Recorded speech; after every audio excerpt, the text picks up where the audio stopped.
Amen. Donc quand tu sais qui tu es bold. En anglais on dit ça. En français on dit comment? Tu es audacieux. Ok? Tu es audacieux parce que tu sais qui tu es. Hein? Ou tu as du front. Tu marches la tête haute parce que ton père est roi. Et tu sais qui tu es. Amen. Il y a des gens qui connaissaient qui ils étaient. C'est Josué et Caleb. Josué et Caleb, le peuple s'était trouvé au désert et ils étaient juste à la porte de la terre promise. On peut voir dans Nombre, au chapitre 13, je crois, 13, 14. Ils étaient juste à l'entrée de la terre promise.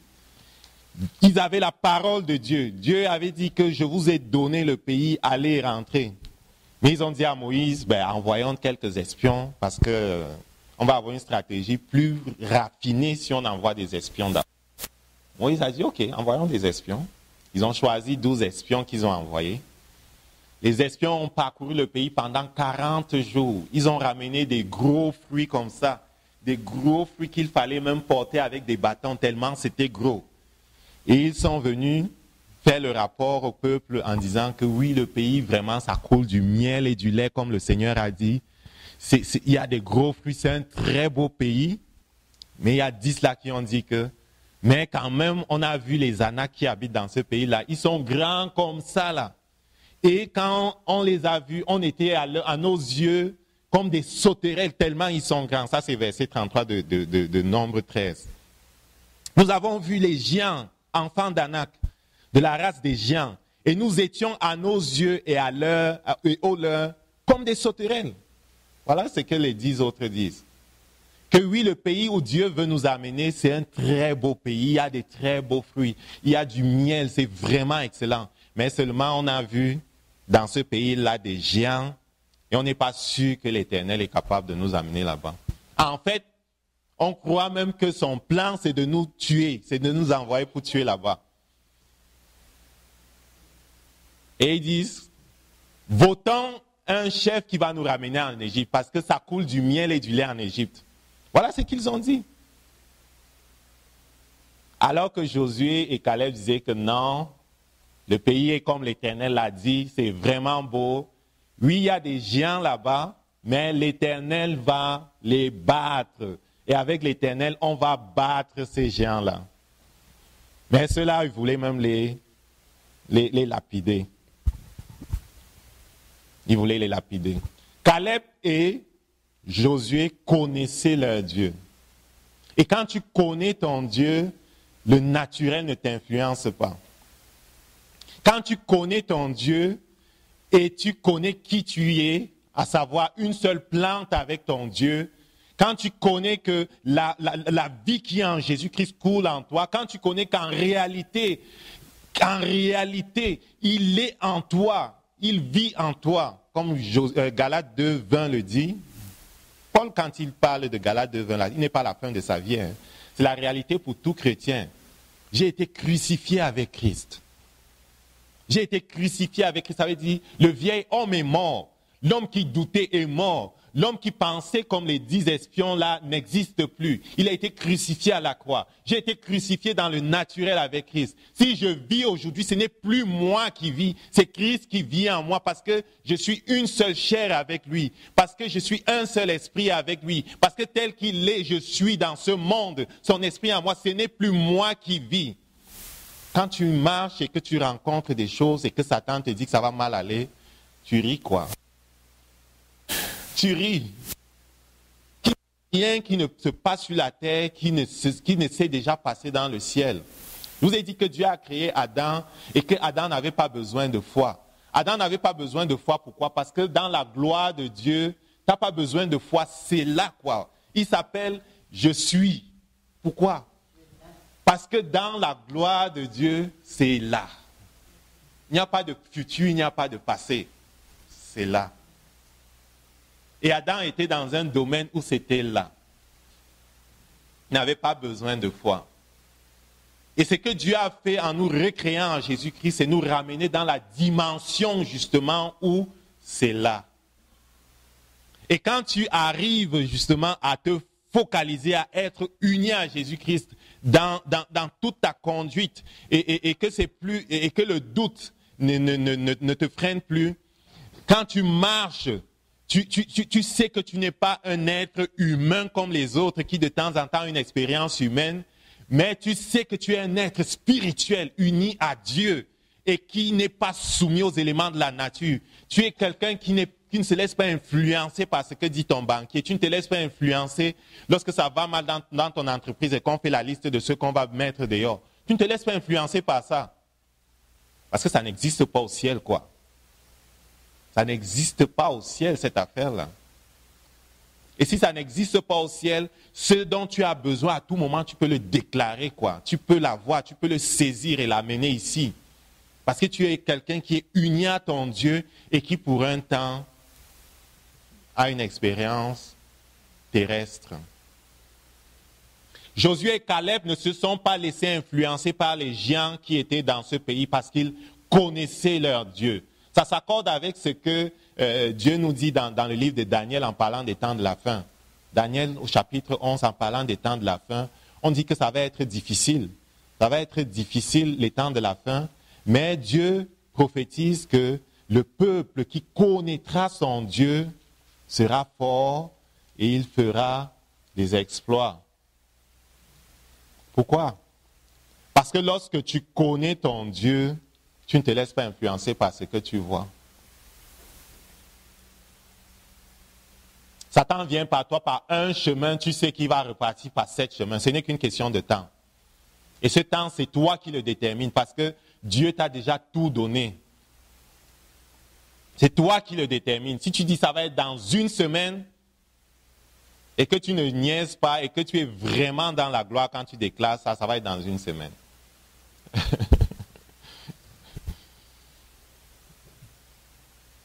Je prêche à moi-même, hein? Je prêche à moi-même. Donc, je ne me mets pas au-dessus de vous. Je prêche à moi-même parce que ce sont des choses que Dieu me révèle à moi aussi. Et je sais que c'est la vérité. Vérifiez dans la parole de Dieu, vous allez voir que c'est la vérité. Lorsque par l'Esprit de Dieu, tu es amené dans la présence de Dieu et que tu es dans la gloire, pas seulement pendant ton temps de prière, mais que même en marchant dans l'autobus, tu es toujours dans la présence de Dieu. C'est possible. C'est possible. C'est possible d'être continuellement dans la présence de Dieu. C'est un sujet très important. C'est possible de marcher continuellement dans sa présence. Et quand tu marches continuellement dans sa présence, tes réactions ne sont plus toutes humaines. On va te marcher sur les pieds, ce n'est pas la chair qui va réagir. OK? Quand tu marches dans la gloire de Dieu de façon quotidienne, tu ne vas pas sauter sur toutes les occasions de te chicaner là. Satan va te chercher, il ne va pas te trouver parce que tu n'es pas dans le domaine où il est. Si Satan te trouve facilement, c'est parce que très souvent tu es dans le domaine où il est. Il n'est pas capable d'être dans le ciel, il a été chassé du ciel déjà. Et si on apprend, c'est Dieu qui dit, je me prêche à moi-même. Je me prêche à moi-même. Je ne suis pas en train de vous faire des leçons là, je me prêche à moi-même. Si on apprend à marcher dans la gloire de Dieu, où Dieu nous a fait renaître, si on apprend à vivre quotidiennement dans la gloire de Dieu, Satan va nous chercher, il ne va pas nous trouver. Quelqu'un va engager la chicane, tu ne vas pas lui répondre. Parce que tu n'ignores pas les desseins de Satan. Il veut te ramener dans son domaine pour te voler. Il ne va pas te trouver. Amen. On ne va pas te blesser facilement. Je me prêche à moi-même. On ne va pas te mettre en colère facilement. Je me prêche à moi-même aussi. Amen. Tu ne vas pas t'inquiéter quand le monde va s'inquiéter. Et Dieu dit, ne vous inquiétez pas de ce qui les inquiète, que ce qui leur fait peur ne vous fait pas peur, parce que je suis avec toi. Je ne t'abandonnerai pas, je ne te délaisserai point. Je t'ai donné le pouvoir, ma gloire c'est que tu l'exerces. Certains disent, pourquoi Dieu ne fait pas s'il était Dieu s'il m'aimait, pourquoi ça m'arrive, pourquoi lui ne vient pas, pourquoi il ne... Je t'ai donné le pouvoir, ma gloire c'est que tu le fasses. C'est ça que dans le livre de Matthieu, là, quand il parlait aux disciples, il leur disait,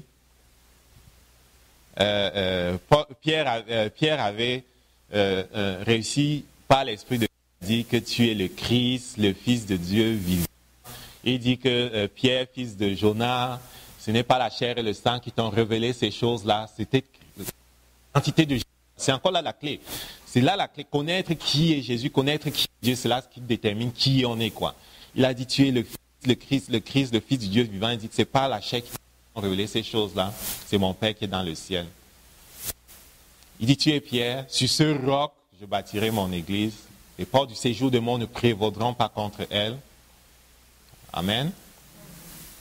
Et plus loin, il dit, tout ce que vous lirez sur cette terre sera lié dans le ciel. Tout ce que vous délirez sur la terre sera délié dans le ciel. Pourquoi Dieu ne fait pas? Pourquoi il dit lié sur la terre? Qui est sur la terre? Pendant un temps, c'est nous qui sommes sur la terre. C'est nous, c'est toi et moi qui sommes sur la terre. Mais on n'est pas des êtres terrestres. Nous sommes des êtres spirituels qui, pendant un temps, avons une expérience terrestre, mais à aucun moment, on est complètement terrestre, quoi. Tu es en fait quelqu'un qui est... Pour Satan, tu es un mystique, quoi. Tu es quelqu'un qui est complexe. Parce que tu es en même temps au ciel et sur la terre, quoi. Maintenant, tu es assis dans les lieux très hauts avec Jésus, c'est la vérité. Tu ne le sais pas. Si tu ne le sais pas, Satan, il va te voler. Mais en même temps, tu marches, tu vas faire ta cuisine, tu vas faire ta douche, tu vas faire ci et ça. Mais en même temps, tu es assis dans le ciel, quoi.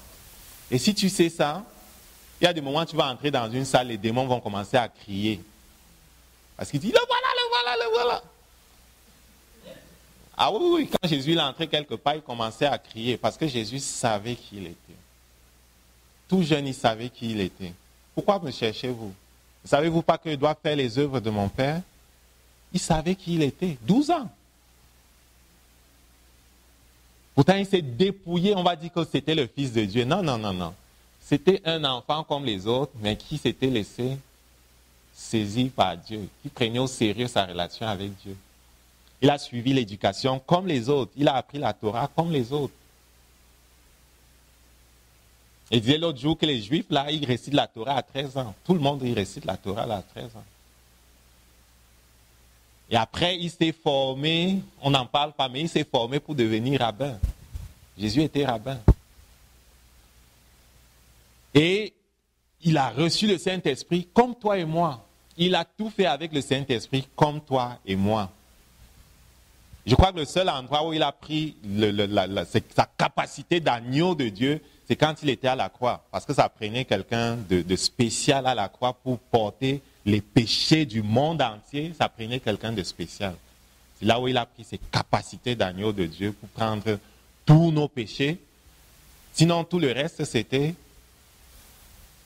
un homme marchant dans l'obéissance et la soumission à Dieu avec le Saint-Esprit, comme toi aujourd'hui. C'est pour ça qu'il dit,